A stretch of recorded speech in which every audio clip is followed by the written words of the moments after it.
నమస్కారం. పుష్యమాసంలో వచ్చే అమావాస్య తిథిని చొల్లంగి అమావాస్య అనే పేరుతో పిలుస్తారు. ఈ చొల్లంగి అమావాస్య ఆదివారంతో కలిసి వచ్చింది కాబట్టి ఆదివారం అమావాస్య చాలా శక్తివంతమైంది. అలాగే ఖగోళంలో కూడా ఒక అద్భుతం ఈరోజు జరగబోతోంది. అదే పంచగ్రహ కూటమి. ఈ సందర్భంగా కొన్ని ప్రత్యేకమైన విధి విధానాలు పాటించడం ద్వారా సమస్త శుభ ఫలితాలను సిద్ధింపజేసుకోవచ్చు. ప్రధానంగా పుష్య అమావాస్యను చొల్లంగి అమావాస్య అనే పేరుతో పిలుస్తారు.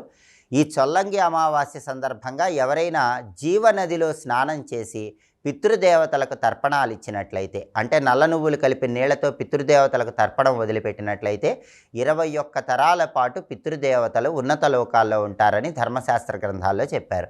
పితృదోషాలు పోగొట్టుకోవాలంటే పితృతర్పణం ఈరోజు తప్పకుండా ఇవ్వాలి. అలాగే అమావాస్య తిథి ఆదివారంతో కలిసి వచ్చింది కాబట్టి చాలా శక్తివంతమైంది.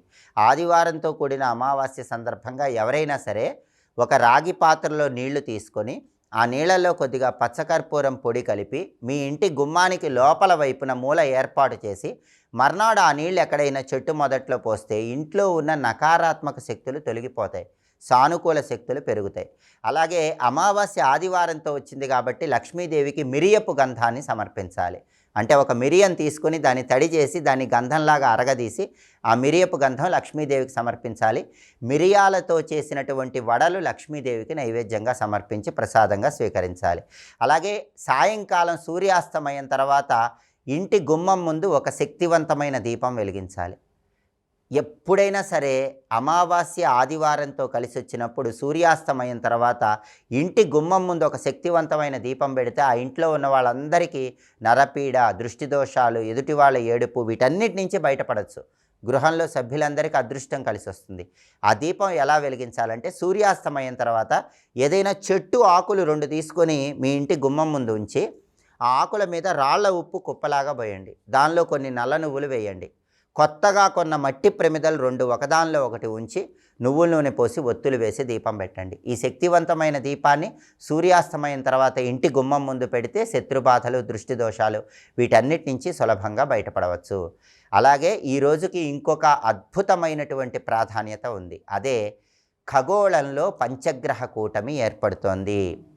ఈరోజు సాయంత్రం 4:40 నవగ్రహాలలో చంద్రుడు మకర రాశిలోకి ప్రవేశించటం వల్ల మకర రాశిలో రవి, బుధుడు, కుజుడు, శుక్రుడు, చంద్రుడు ఈ 5 గ్రహాల కలయిక ఏర్పడటం వల్ల పంచగ్రహ కూటమి ఏర్పడుతోంది.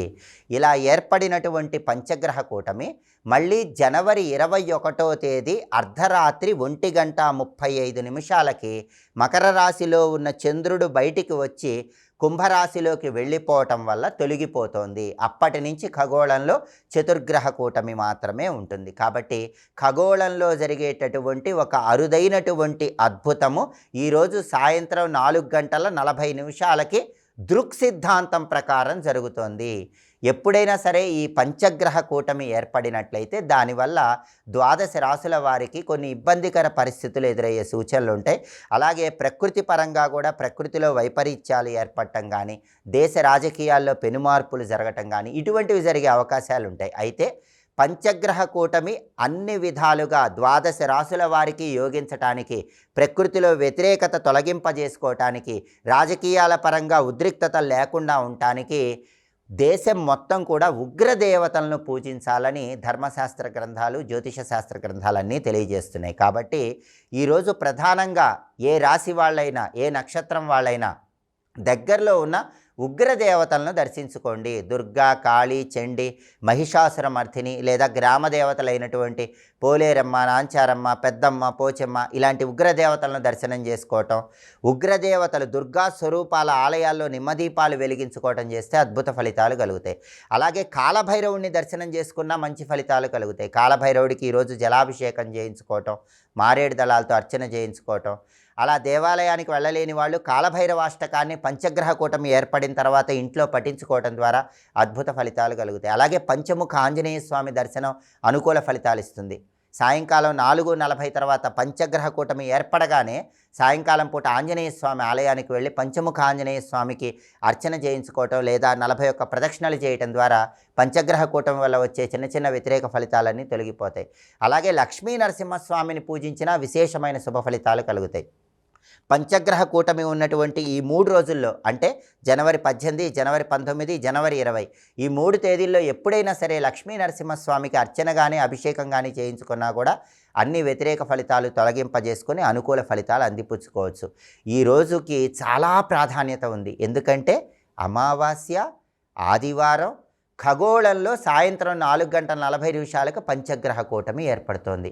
ఇంతటి ప్రత్యేకమైన ప్రాధాన్యత ఉన్న రోజు కాబట్టి ఏ శక్తివంతమైన మంత్రాలు చదువుకుంటే ద్వాదశ రాశుల వారికి 27 నక్షత్రాల వాళ్ళకి అనుకూల ఫలితాలు ఏర్పడతాయో ఇంకొకసారి చూద్దాము మరి. ఓం నమో నారసింహాయ, ఓం అష్టభైరవాయ నమః, ఓం మహాకాళికాయై నమః.